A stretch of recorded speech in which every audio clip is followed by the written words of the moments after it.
حي على الفلاح.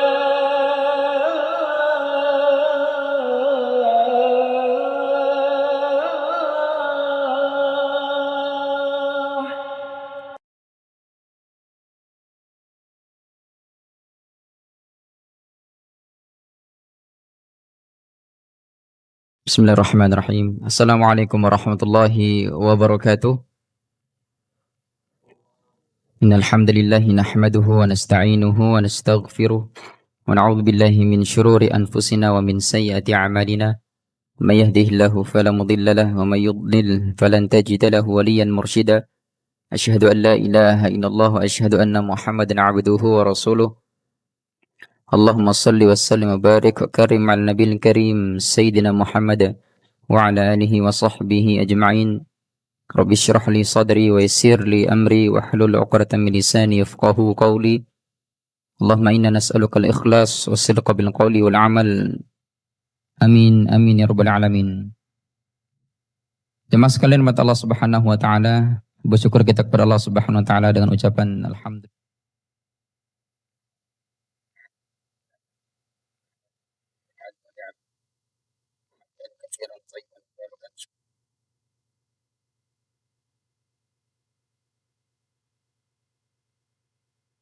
Wassalamu Muhammad wa ala ali Muhammad. Jemaah sekalian mata Allah Subhanahu wa taala, mari bersama-sama kita lanjutkan kajian kita yang bertemakan tentang algoritma kehidupan, dan untuk subtemanya kita akan mengambil topik yang berkaitan dengan hati. Kajian yang berkaitan dengan hati. Hati itu bisa berubah-ubah, memang sifatnya hati itu bisa berubah-ubah. Maka kajian tentang hati sampai kemudian dibikin bab disiplin ilmu, yaitu tentang tazkiyatun nafas. Gimana cara kemudian untuk menyucikan, mensucikan, untuk kemudian menjadikan hati itu kembali kepada tabiatnya, yaitu bersih. Sampai kemudian dibikin bab-bab seperti itu jemaah sekalian. Maka kita akan kaji tentang hati dulu jemaah sekalian. Jemaah sekalian mata Allah Subhanahu wa taala, pertama-tama sebelum kita kemudian memulai bab kita ini, saya akan mukadimahi dengan beberapa ungkapan tentang, ada seorang ulama kemudian mengatakan bahwa jikalau Anda kemudian terlalu menyenderkan, mensandarkan dirimu terhadap amal, maka rusak. Tapi jika Anda kemudian langsung menyenderkan dirimu terhadap Allah SWT, maka ketika amal itu rusak, tetap Allah sebagai harapan satu-satunya. Jemaah sekalian mata Allah Subhanahu wa taala, kita hidup dari kemudian kita berangkat dari perut ibu kita dalam keadaan la ta'lamuna syai'a, tidak mengetahui apa-apa. Kemudian Allah Subhanahu wa taala memfasilitasi kita dengan sama' wal basar wal af'idah, pendengaran, penglihatan sampai ke hati nurani. Kita hidup jemaah sekalian, kita langsung bertempur di lapangan dan ternyata ada yang gugur, naudzubillah, ada yang kemudian masih bertahan, dan bertahan ini yang disebut sebagai orang-orang yang punya kemantapan, ketetapan hati. Dan itulah tema kita hari ini. Atau bahasa gampangnya adalah istiqomah itu. Dalam fase intakol ini jemaah sekalian, fase perpindahan dari dia kemudian sudah dalam keadaan fitrah, keadaan suci, terus dia dilepas di bumi, tetap Allah Subhanahu wa taala masih melindungi kita. Enggak semerta-merta Allah kemudian melepas kita tanpa ada pegangan. Ada namanya Rasul, ada namanya kitab, ada namanya agama, ada namanya nabi-nabi. Ini semuanya jemaah sekalian sebagai fasilitas yang Allah Subhanahu wa taala sediakan ke kita untuk langsung mengarungi namanya kehidupan di dunia ini. Satu, fasenya jemaah sekalian. Kenapa kok harus ada fase? Manusia itu memang rentan. Suka berubah-ubah sifat. Sampai Allah kemudian katakan dalam surah An-Nisa itu, innal ladzina amanu thumma kafaru thumma amanu thumma kafaru thumma zdadu kufra. Bolak-balik ya mas sekalian. Kayak memang bermain-main. Innal ladzina amanu, sesungguhnya orang-orang beriman, thumma ladzina kafaru, thumma kafaru. Tsumma amanu, tsumma kafaru. Endingnya apa? Tsumma zdadu kufra. Ending ini jemaah sekalian, bukan manusia yang menjamin. Ketika Anda kemudian merasa Anda sudah beriman, Anda sudah beramal soleh, Anda sudah mengatakan saya ini adalah versi terbaik saya hari ini, belum tentu. Endingnya nanti akan dilihat. Siapa yang akan punya takdir terhadap pemberian ending ini? Allah SWT. Makanya ada namanya husnul khotimah, ada namanya su'ul khotimah itu. Maka pesan saya jemaah sekalian, doa kita itu memang banyak katakanlah. Ada yang punya doa, amalan doa, doa untuk orang tua, doa untuk diri sendiri, keluarga, saudara, teman, orang lain semuanya. Tapi sematkan dan tancapkan dalam doa-doa panjenengan yang banyak itu satu hal saja, satu doa saja. Jangan sampai lupa. Doa minta good ending ya masalahnya. Husnul khotimah itu. Karena kita tidak tahu. Makanya saya tadi mengatakan innalladzina amanu tsumma kafaru tsumma amanu tsumma kafaru tsumma zdadu kufra ini. Ini fasenya jemaah sekalian. Biasanya fase intakol atau perpindahan dari kemudian dia berbuat jelek sampai ke baik, dia maksiat sampai ke taat, dia kafir sampai ke iman itu. Yang pertama akan dilalui oleh manusia itu ada namanya fase hijrah. Fase hijrah. Fase hijrah. Kalau bahasa kita fase hijrah. Fase dia menjadi alim, dari kemudian dia berangkat dari apa? Maksiat. Dari maksiat ke taat, dari kafir ke iman, dari yang tidak pernah sholat wajib jadi sholat wajib. Saya nggak mengatakan sholat sunnah, ini wajib aja dia tinggalkan. Artinya dia benar-benar berubah dari minaz zulumat ilan nur. Nah ini minaz zulumat ilan nur, dari kegelapan menuju cahaya yang terang benderang. Apa itu? Hijrah. Hijrah adalah perpindahan dari kondisi dia yang awalnya tidak baik menjadi baik tadi. Biasanya orang-orang hijrah itu jemaah sekalian, kalau di komunitas kita yang pemuda-pemuda sekarang itu banyak itu komunitas-komunitas hijrah. Komunitas hijrah muslim atau komunitas pemuda hijrah. Sampai ada tuh kalau di sosmed ada namanya Go Hijrah itu. Itu mengobarkan semangat para pemuda yang kata Allah dalam Al-Quran itu, ya qul ya ibadiyalladzina asrafu. Wahai hamba-hambaku, tetap dipanggil hamba sama Allah SWT itu. Yang merasa ada dosa. La taqnatu min rahmatillah. Ini nih. Jangan sampai kemudian kalian merasa berputus asa. Gak usah pesimis, kata Allah itu. Nah, orang-orang hijrah ini berangkat dari sini jemaah sekalian. Masih ada kesempatan. Satu. Kemudian ketika dia selesai dari fase hijrah itu, dia berpindah kepada fase hamasah. Hamasah itu fase di mana dia merasa lagi puncak-puncaknya. Peak experience-nya dia di sini jemaah sekalian. Puncak dia merasa paling enak beribadah itu di sini.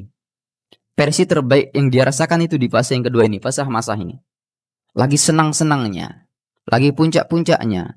Yang awalnya dia cuma sholat wajib, dia tambahkan dengan sholat sunnah. Qobliyah ba'diyah. Yang awalnya dia cuma sedekah 2.000, ditambahin lagi tuh nominalnya jadi 5.000, 10.000 dan seterusnya. Semakin meningkat. Tapi di fase ini juga jemaah sekalian, di mana manusia benar-benar diuji di sini. Dia bahkan merasa ketika dia berada di puncak. Ketika dia merasa di puncak, dia merasa yang di bawah itu adalah kecil semua. Sampai kemudian justifikasi di situ ada. Suka menghukumi orang lain, merasa paling benar sendiri itu di sini, pas hamasah ini. Hamasah itu semangat artinya. Cuma kadang orang terlalu over, terlalu bersemangat, terlalu pede, terlalu merasa ujub. Di sini nih setan datang. Maka suka menghakimi biasanya. Baru saya pakai bahkan maaf sampai kening saya hitam gitu. Hati-hati jemaah sekalian. Atau melihat orang yang kemudian suka bersedekah tapi nominal sedekahnya lebih banyak dari dia berinfak. Ini bahaya. Hamasah di sini terjadi. Hamasah, hijrah, hamasah. Kemudian fase yang ketiga akan dilewati oleh manusia. adalah fase istiqomah. Fase istiqomah ini Allah katakan innal ladzina qalu rabbunallahu tsumma istaqamu tatanazzalu 'alaihimul malaikatu alla takhafu wa la tahzanu wa absyiru bil jannah ila akhir ayat. Jemaah sekalian Allah Taala, istiqomah dalam hal ini dalam amaliyah beda dengan istiqomah dalam fitrah atau dalam secara maknawi. Jadi kalau kemudian saya katakan di awal tadi itu, orang yang terlalu kemudian menyenderkan dirinya terhadap amal, ketika amalnya rusak, dia ikut rusak aja mas sekalian. Saya ulangi, orang dalam fase istiqomah ini, kalau terlalu menyenderkan dirinya terhadap amal, maka ketika amalnya rusak, maka dia rusak. Beda sama orang yang langsung bergantung kepada Allah SWT. Makanya paradoks spiritualisnya itu, orang bisa masuk orang bisa masuk neraka dengan amal kebaikannya. Saya ulang, orang bisa masuk neraka dengan amal kebaikannya, dan orang sebaliknya, dan orang bisa masuk surga dengan dosanya. Ini paradoksnya aja mas kalian, dari segi spiritualitas. Dan yang mengkaji ini adalah Allah Subhanahu Wa Taala. Gimana maksudnya jemaah? Yang pertama, orang yang masuk surga atau orang yang masuk neraka dengan amal baiknya, isinya penyakit hati itu muncul. Makanya saya bilang kajian hati ini jangan disepelekan. Jangan sampai kemudian tazkiyah atau nafas itu kan mempiurkan, mengembalikan fungsi hati yang sebenarnya.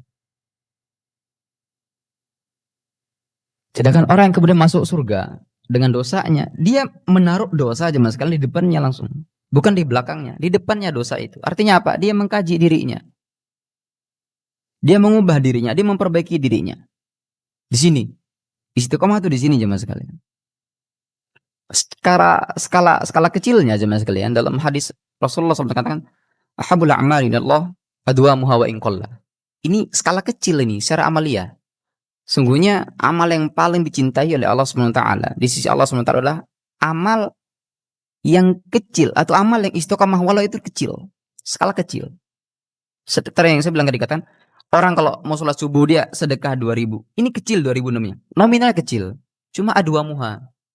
Ini sekali lagi ini dari segi amaliyah beda. Kalau kemudian kita tarik dari paradoks tadi itu, yang secara spiritualitas tadi itu adalah fase yang ketiga. Kemudian fase yang terakhir adalah fase kedua namanya. Hijrah, hamasa, istiqomah, kedua. Kedua itu apa? Figur. Kedua itu apa? Contoh. Teladan. Orang kalau kemudian dia berangkat dari kegelapan menuju cahaya yang terang benderang, dari kemudian dia maksiat menjadi taat, menjadi kafir, menjadi iman, dari kafir menjadi iman. Ini adalah fase yang kemudian dia berbangga, dia senang, malah menikmati sekali. Enggak benar-benar berangkat dari orang alim, enggak. Dia mengkaji dirinya. Yang awalnya maksiat, dia taruh itu maksiat di depannya, dia kaji, oh ternyata ini salah. Ternyata saya harus memperbaiki diri saya. Saya harus mengupgrade amal saya, iman saya. Sehingga dia kemudian berada dalam posisi sebagai seorang figur. Ambil baiknya, buang buruknya. Ini namanya qudwah mas sekalian. Figur terbaik kita tentu adalah Rasulullah SAW. Namun dalam surah Al-Kahfi, dalam akhir surah Al-Kahfi itu Allah katakan, Qul innama ana basyarum mithlukum yuha ilai. Rasulullah sebaik-baik kedua, sebaik-baik figur, beda sama kita. Belum maksum. Tapi dalam surah ini Allah katakanlah Muhammad, Qul innama ana basyarum mithlukum yuha ilai. Wahai kalian manusia, saya sama kalian itu sama, kata Rasul. Yang membedakan adalah yuha ilai. Saya itu diberi wahyu. Esensi wahyunya apa? Annama ilahukum ilahun wahid. Selesai di sini jemaah sekalian. Artinya, meskipun kita bukan nabi, meskipun kita bukan rasul, meskipun kita masum, tetap yang akan kita bawa adalah panji-panji dakwah itu. Dasarnya adalah la ilaha illahu. Tidak ada ilah yang berhak diibadahi kecuali Allah Subhanahu wa taala. Maka di poin akhir ayat ini adalah faman kana yarju liqa'a rabbih. Barang siapa yang kemudian ingin ketemu, berharap bertemu sama Allah Subhanahu wa taala, faly'amal 'amalan shalihan, satu, wala yusyrik bi'ibadati rabbih ahada, enggak syirik. Yarju, roja'a yarji'u, itu jemaah sekalian. Dia kemudian punya rasa roja, berharap, ingin ketemu sama Allah. Itu hati yang mengkaitkan jemaah sekalian. Maka kembali lagi ke topik. Kita kaji hati lagi jemaah sekalian. Rasul punya hati tidak? Punya. Bisa sedih tidak? Bisa. Bahkan dalam secara historis Rasulullah SAW sampai punya kalender hijrah itu. Namanya Amul Huzn. Tahun kesedihan. Di mana paman beliau Hamzah radhiyallahu anhu meninggal. Istri beliau Siti Khadijah yang pertama itu meninggal dalam satu tahun yang sama, dalam periode tahun yang sama. Amul Huzni namanya, tahun berduka, tahun kesedihan. Manusiawi, Rasulullah SAW sedih, manusiawi. Rasulullah SAW nggak makan tapi bisa makan, tidur tapi bisa bangun, ini manusiawi semua jemaah sekalian. Cuma yang membedakan adalah yuha ilai itu. Beliau Rasulullah SAW kemudian diberikan wahyu ada Allah SWT. Poinnya adalah kita tetap metode ataupun panci dakwah kita yang harus kita sebarkan kepada khalayak adalah la ilaha illallah, itu tauhid, itu jemaah sekalian. Itu adalah mukadimah tentang semua amalia maupun secara spiritualitas itu bermuara dalam hati. Ujung-ujungnya itu di hati jemaah sekalian. Cuma yang akan kita bahas hari ini adalah tentang Rasulullah SAW dan hikmahnya. Artinya kita sebagai umat beliau juga mengambil esensi di balik perjuangan dakwah dan hati yang harus tetap bersuara, hati yang harus tetap melihat, hati yang harus tetap mengkaji mana salah mana baik. Bukan akal pikiran loh ya, bukan pendengaran, bukan lisan, bukan, hati. Kita akan bahas itu nanti. Di mana letaknya? Di surah Al-Hajj. Surah Al-Hajj kita mulai dari ayat 45 sampai seterusnya. 45, 46 sampai seterusnya. Insyaallah kita sesuaikan dengan waktu yang masih ada. Monggo jemaah sekalian yang merasa punya mushaf, punya Quran, aplikasi Quran di HP-nya itu, monggo. Biar makin nyambung. Saya akan bacakan ayatnya. Surah Al-Hajj dimulai dari ayat 45 sampai seterusnya. A'udzu billahi minasyaitonir rajim. فكأي من قرية أهلكنا وهي ظالمة فهي خاوية على عروشها وبئر معطلة وقصر مشيد. Ayat yang pertama ini, yaitu ayat 45, saya akan bacakan artinya. Maka betapa banyak negeri yang kemudian telah kami binasakan. Karena apa? Karena penduduknya wahiyya zalimah. Zalim, penduduknya zalim. Fahiyya khawiyatun ala urushiha. Sehingga runtuh bangunan-bangunannya di atas bangunan-bangunannya, di atas dindingnya. Wa bi'rim mu'attalah, dan bi'r itu artinya sumur. Wa bi'rim mu'attalah, sumur yang telah ditinggalkan. Wa qasrim masyid. Wa qasrim masyid, dan itu adalah istana yang tinggi yang tidak ada penghuninya. Ini ayat 45. Kita kupas satu persatu jemaah sekalian, baru kemudian kita lanjutkan karena saya membaca ini sambil melihat waktu. Pelan-pelan jemaah sekalian. Nomor 1, ayat pertama tentang Rasulullah. Ini asbabun nuzulnya jemaah sekalian. Rasulullah SAW itu punya hati, bisa merasakan kesedihan. Bahkan setelah periode beliau sedih di Amul Huzni tadi itu, baru beliau dikasih hiburan oleh Allah Subhanahu wa taala, diajak tur. Diajak apa? Liburan kalau bahasa kita sekarang. Tapi bukan cuma liburan tentang ini, liburannya beliau itu untuk wahyu. Apa itu? Surah Al-Isra. Apa? Subhanalladzi asra bi'abdihi lailan minal masjidil haram ilal masjidil aqsa. Ini hiburan. Biar enggak apa? Terlalu berlarut-larut Rasulullah dalam kesedihan. Melihat liburannya langsung beda aja Mas Yan. Kita bunga ke Malang, enggak ke kebun binatang, beda. Ini spiritual.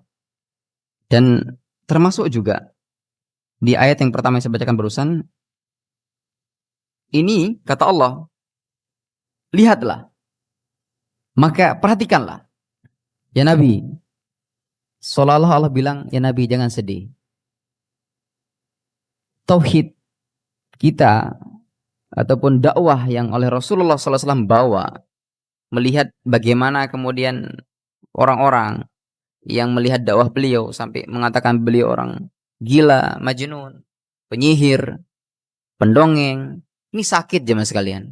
Bayangkan, saya lagi berceramah begini, ada kemudian para panjenengan yang bilang ke saya, sakit. Gimana Rasulullah SAW waktu itu? Sampai Allah SWT mengatakan, lihatlah wahai Rasulullah, bahwasanya betapa banyak penduduk sebelum engkau yang kemudian kami musnahkan, kami tenggelamkan, kami azab. Atas apa? Bukan semata-mata Allah. Meskipun Allah punya hak prerogatif untuk mengazab, tapi enggak. Semua itu ada keterkaitannya. Kenapa kemudian penduduk itu diazab? Ya karena wahiyadh zalimah tadi itu. Seolah-olah Allah mengatakan Rasul tetap bilang dakwah, tetap sampaikan dakwah. Entah kemudian orang ini mengatakan iya atau tidak, itu bukan urusanmu. Sami'na wa ata'na wa sami'na wa asayna, itu bukan urusanmu ya Rasulullah. Yang mengazab, yang menjustifikasi itu adalah Allah Subhanahu wa taala. Itu hak prerogatif Allah Subhanahu wa taala. Fahiya khawiyah ala urushiha. Jemaah sekalian Allah taala, kalau kita kemudian perhatikan di zaman Nabi Musa, Fir'aun, kaum Samud, kaumnya Nabi Lut, Nabi Hud,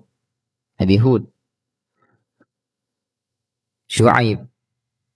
Itu kalau kita lihat endingnya itu binasa semua aja mas kalian. Binasa semuanya. Belanda itu berapa tahun sih ngejah kita aja mas kalian? Kalau di sejarah kita diajarkan berapa tahun itu?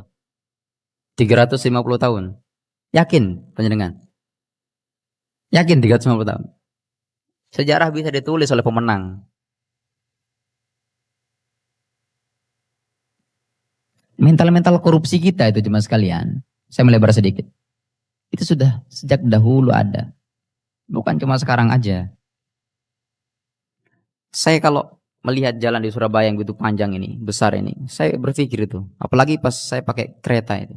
Ini yang bangun siapa? Siapa yang bangun kereta itu cuma rel itu? Jalur-jalurnya sepanjang itu.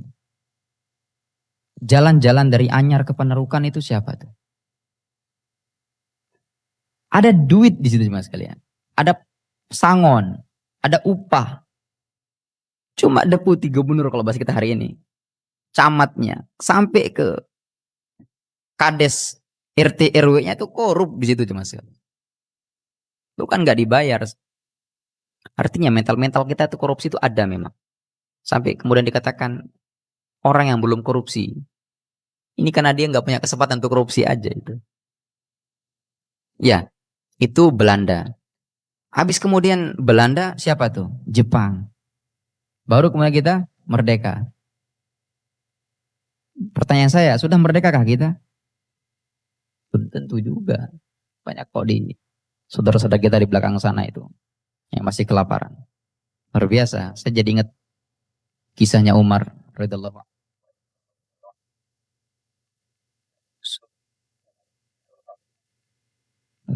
Keluar malam-malam sampai kemudian beliau bertemu dengan salah satu sahabat yang belum makan malam itu. Bahkan bukan malam itu, sebelumnya dari sebelumnya dia belum makan. Dikatakan, kenapa belum makan? Saya tidak punya apa-apa ya Amirul Mukminin. Responnya Umar waktu itu langsung kembali kemana? Mencari ke Baitul Mal.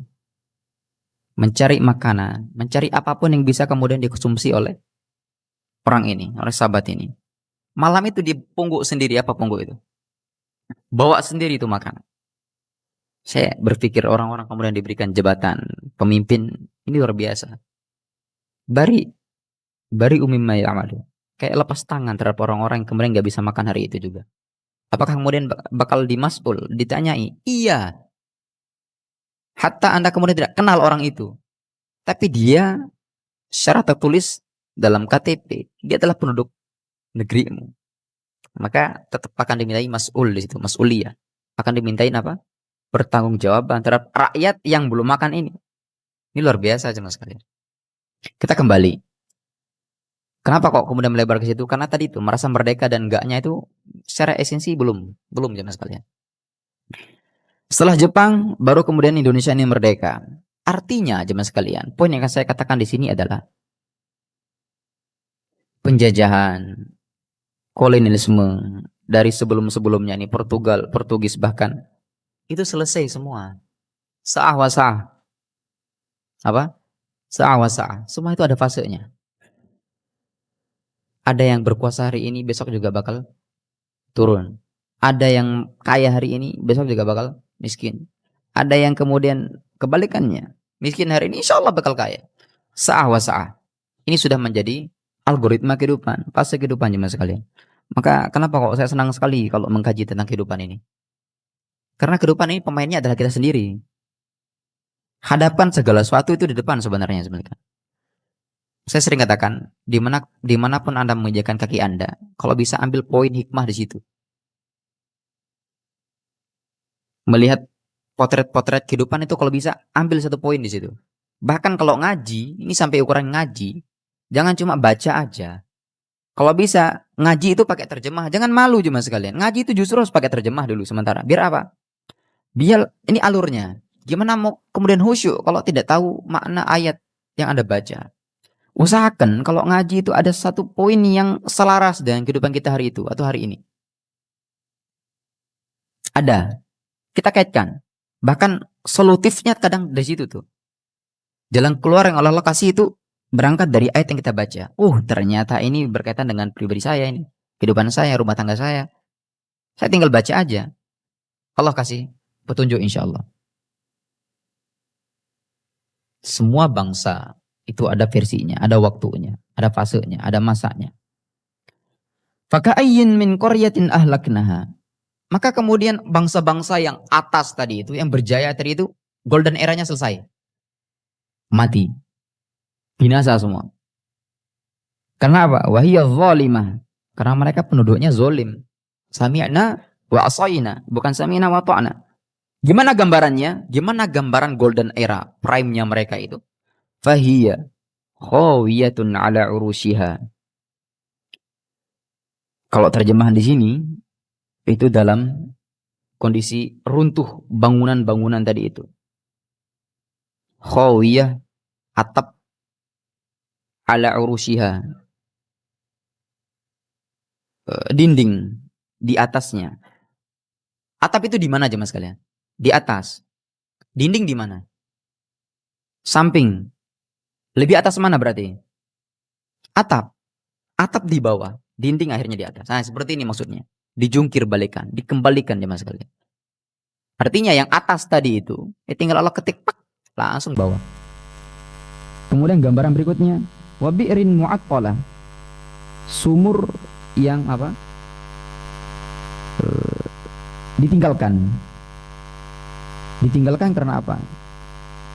Dalam beberapa tafsir itu mengatakan kering, ataupun karena tadi itu yang tanah dikembalikan itu pak, langsung ditutup itu apa namanya? Sumur tadi itu. Ini gambaran. Gambaran berikutnya waqasrim masyid, dan apa? Istana-istana yang tinggi tadi itu tidak ada penghuninya. Nah, ini lanjutan ayatnya kita akan baca. Afalam yasiru fil ardi fatakuna lahum qulubun ya'qiluna biha aw adhanun yasma'una biha fa innaha la ta'mal absar walakin ta'mal qulubul lati fis sudur. Maka tidak pernahkah mereka berjalan di bumi berjalan di bumi buat apa? Fatakuna lahum qulubun ya'qiluna biha, sehingga hati mereka kemudian dapat memahami. Hati dulu disebut mas sekalian, qulubun ya'qiluna biha, au adhanun yasma'una biha, ataupun telinga mereka dapat mendengar. Fa innaha la ta'mal absar, maka sesungguhnya bukan mata itu yang buta, walakin ta'mal qulub, tetapi yang buta ialah hati. Hati yang dimana? Allati fis sudur, yang berada di dalam dada. Cuma sekalian motor ta'ala, traveling, rihlah, touring, liburan itu boleh sebenarnya. Bahkan sekarang kalau kita umroh itu ada paket liburannya, bukan malah semata-mata langsung dari Surabaya Juanda ke Mekah, enggak. Kadang ada yang trip kemana? Turki, ke Cina, sekarang lebih murah tuh. Tapi sekarang tiket mahal juga tuh, pernah kenaikan afturnya misalnya. Tapi apa? Enggak semerta-merta kita pingin liburan, enggak. Pingin ngabisin duit, bukan. Kata Allah di sini, afalam yasiru fil ard. Kalau bisa, kalau punya duit banyak, liburan buat apa? Buat tadabur alam, buat tadabur sekeliling kita itu. Makanya saya bilang mengatakan, dimanapun Anda menginjakan kaki Anda, kalau bisa ada poin yang Anda dapatkan di situ, ada pelajaran di situ. Bahkan sampai kita kejedot nih jemaah sekalian, depan pintu kita ambil sendal, tek, aduh sakit. Kita bilang apa? Oh, toksik di situ. Jangan. Oh, saya tadi astagfirullah, innalillah, saya tadi kejedot karena saya sudah apa? Berdosa atau maksiat. Usahakan husnuzannya seperti itu jemaah sekalian. Sebelum tema tentang hati ini, kita juga mengkaji tentang apa kemarin? Husnuzan sebagai afirmasi awal. Artinya kalau setiap potret masalah yang kita lihat, oh ada sesuatu nih, ada sesuatu yang bermasalah, kembalikan ke kita. Gitu ya. Ternyata jemaah sekalian, faktanya ketika kita kemudian melihat liburan itu, dimanapun kita destinasi kita, tapi kalau konotasi ayat ini adalah kalau kita ke Mesir, saya belum pernah ke Mesir, cuma saya suka apa namanya geografi tentang bumi itu, saya senang sekali jemaah sekalian. Kalau kita ke Mesir, itu di utara Mesir, secara umum memang Mesir itu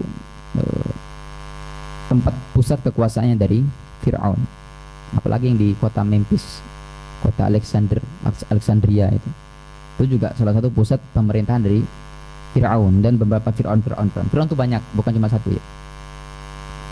Kalau yang di Nabi Musa itu beberapa tafsir mengatakan itu adalah Ramses II ya. Jadi kalau kita melihat ada piramida, ada bangunan-bangunan kuno, itu kalau benar-benar ditadabur, ini orang pernah prime di sini. Ini pernah orang sampai bikin bangunan, enggak masuk logika aja mas kalian. Asli. Sebesar itu. Bayangkan satu batu itu berapa ton aja mas kalian. Dan itu diangkut sampai, kita tidak mengenal teknologi AI ya sekarang. Itu bisa aja dimanipulatif. Tapi beda aja mas kalian. Kita pindah ke Yordan, yang gimana itu dulu di selat perbatasan, ataupun jangan di selat, itu ada pasarnya di situ. Kita bilang pasarnya, pusatnya di situ. Perdagangan semua tukar menukar di situ, rempah-rempah, bahan seterusnya ada di situ. Bahkan orang-orang Arab, bahkan dari Yaman itu bergeser di sana itu cuma buat jualan. Pusatnya. Sekarang melihat Selat Hormuz, sekarang melihat Selat Malaka. Pusat iya, tapi di dulu zaman dulu kan pusat di situ. Sekarang apa yang terjadi? Bentrokan semua. Di Yunani banyak sekali peninggalan-peninggalan, dan semua ada masa prime-nya, ada masa golden era-nya. Tapi Allah katakan ahlaknaha, semua itu dibasmi, dibinasakan. Semerta-merta buat apa? Pertama, dalam runtutan ayat ini memang untuk hiburan kepada Rasulullah SAW yang melihat umat yang sami'na wa aswa'na tadi itu, yang ketika Rasulullah katakan ubudullah wala tusyrik bih, enggak mau. Saya tidak mau nyembah Allah. Anggap penolakan ini yang buat kemudian Rasulullah SAW sedih ya mas kalian.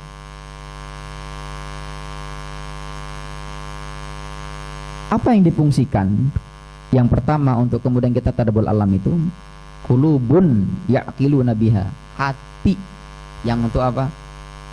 Untuk menerjemahkan apa yang Anda lihat hari itu. Yang kedua, au adzanun, telinga, yasma'una biha, untuk mendengar. Tapi ternyata jemaah sekalian, dalam faktanya di lapangan, banyak orang-orang kemudian buta di sini. Apa yang buta? Fa innaha la ta'mal absar. Yang buta itu, sesungguhnya yang buta itu, yang sebenarnya bukan buta itu adalah mata. Tapi yang buta adalah apa?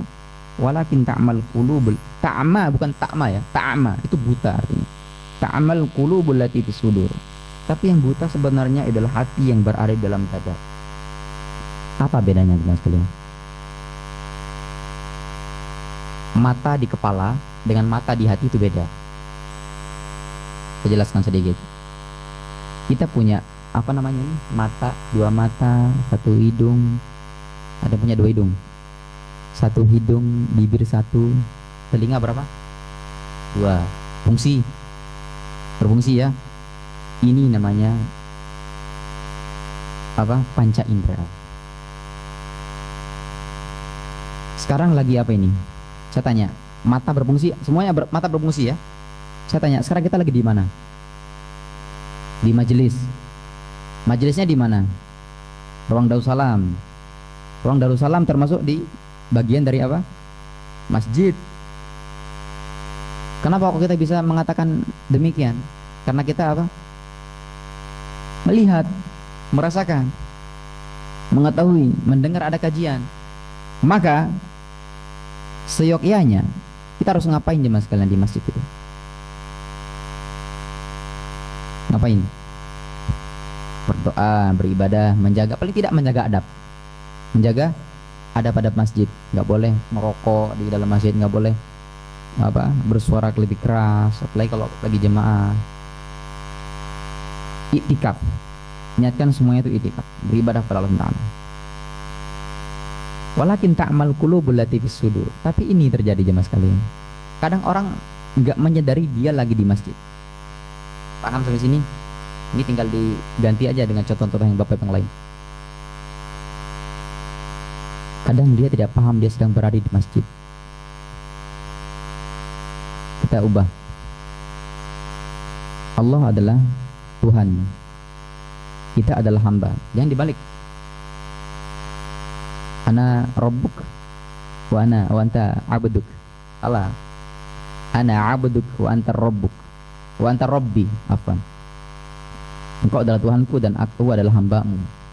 Yang dibalik ya. Artinya hak prerogatif Allah SWT untuk kemudian ngasih ujian orang ini, itu terserah Allah. Jangan komplain. Kok dia bisa komplain? Walakin ta'mal qulubul lati fis sudur. Ternyata dia komplain itu karena dia tidak merasakan bahwa saya hamba. Saya manusia biasa. Hari ini bisa saya menjadi miskin, bisa mati. Terserah saya. Dia mengatakan ta'mal qulubnya berlaku hari itu dia. Padahal kalau benar-benar dia proyeksikan itu hati, dia akan merasakan bahwa oh kan tadi saya mengatakan saya hamba. Saya mengatakan tadi saya adalah hamba Allah. Antar Rabbi ya Allah wa ana abduk. Sama aja mas kalian. Kalau kembang di masjid, dia tidak sadar bahwasanya dia lagi di masjid. Maka dia melanggar-langgar adab-adab masjid. Umpama dalam kasus-kasus di dunia perkantoran misalkan. Dia cuma mengecek CCTV saja, baru dia kemudian mau disipliner di situ. Ikut apa? SOP kantornya katakanlah. Padahal kalau secara sistem, ketika dia sudah masuk kantor itu, hari dia masuk pertama kali dia di ACC untuk masuk kantor itu, dia di situ juga bakal sami'na wa atona terhadap apa? Sistem ataupun regulasi yang berlaku di kantor itu. Nggak harus bertampung pada apa? CCTV tadi. Padahal ada monitor yang lebih besar lagi, bukan bosnya, Allah. Kan begitu. Ada orang kemudian bekerja karena bosnya, karena perusahaannya, enggak. Allah aja yang lihat. Begitu. Makanya tetapkan dalam semua aspek kehidupan itu kalau bisa ada muraqabah. Sikap muraqabah. Apa muraqabah jaman kalian? Sikap merasa selalu diawasi oleh Allah SWT. Merasa selalu dimonitoring oleh Allah SWT. Paham?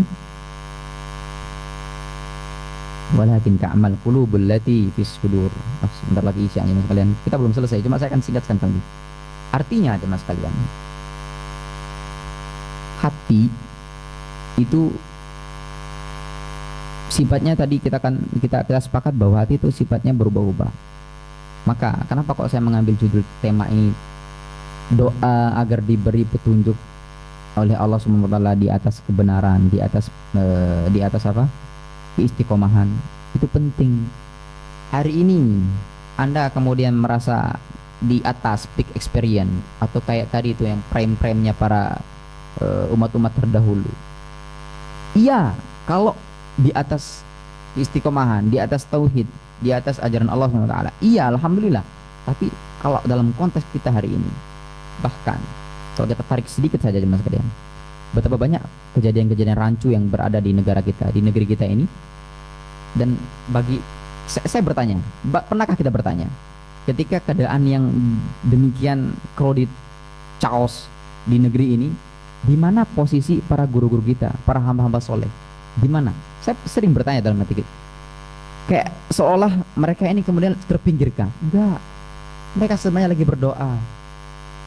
Paling tidak, jangan berdoanya begini, ya Allah kasih saya kesempatan untuk menjadi dirut MBG, ya, punya SPB. Jangan.